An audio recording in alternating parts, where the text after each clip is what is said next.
મોઢવાડિયાએ પોરબંદર જિલ્લાના ટુકડા ગોસામાં અત્યાધુનિક સુવિધાઓથી સજ્જ મોડલ સ્કૂલનું કર્યું ઉદ્ઘાટન। પોરબંદર જિલ્લાના ટુકડા ગોસા ગામે શિક્ષણ ક્ષેત્રે એક નવી સિદ્ધિ હાંસલ કરતા રાજ્યના કેબિનેટ મંત્રી અર્જુનભાઈ મોઢવાડિયાના હસ્તે નવનિર્મિત અદ્યતન મોડલ સ્કૂલનું ગરિમાપૂર્ણ લોકાર્પણ કરવામાં આવ્યું હતું।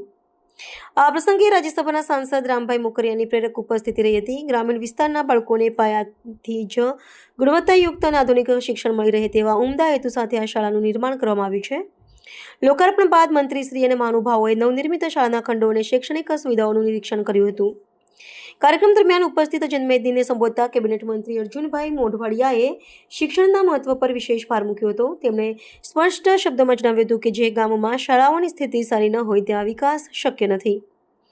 મંત્રીશ્રીએ ઉમેર્યું કે ભૌતિક વિકાસની સાથે શૈક્ષણિક વિકાસ જ સમાજ અને રાષ્ટ્રના ઉજ્જવળ ભવિષ્યનો પાયો છે। રાજ્ય સરકાર છેવાડાના ગામડાઓ સુધી શ્રેષ્ઠ શૈક્ષણિક માળખું પહોંચાડવા માટે અવિરત પ્રયત્નશીલ છે અને આ મોડલ સ્કૂલ તે દિશામાં એક મહત્વનું કદમ છે। સાંસદ રામભાઈ મોકરિયાએ પણ આ તકે પ્રાસંગિક ઉદ્બોધન કરી ગ્રામજનોને આધુનિક સુવિધાઓનો મહત્તમ લાભ લેવા અને બાળકોના ભવિષ્યને સુરક્ષિત કરવા અનુરોધ કર્યો હતો।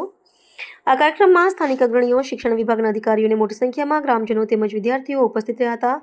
નવી શાળાના પ્રારંભથી સ્થાનિક સ્તરે ઉત્સાહનો માહોલ જોવા મળ્યો હતો।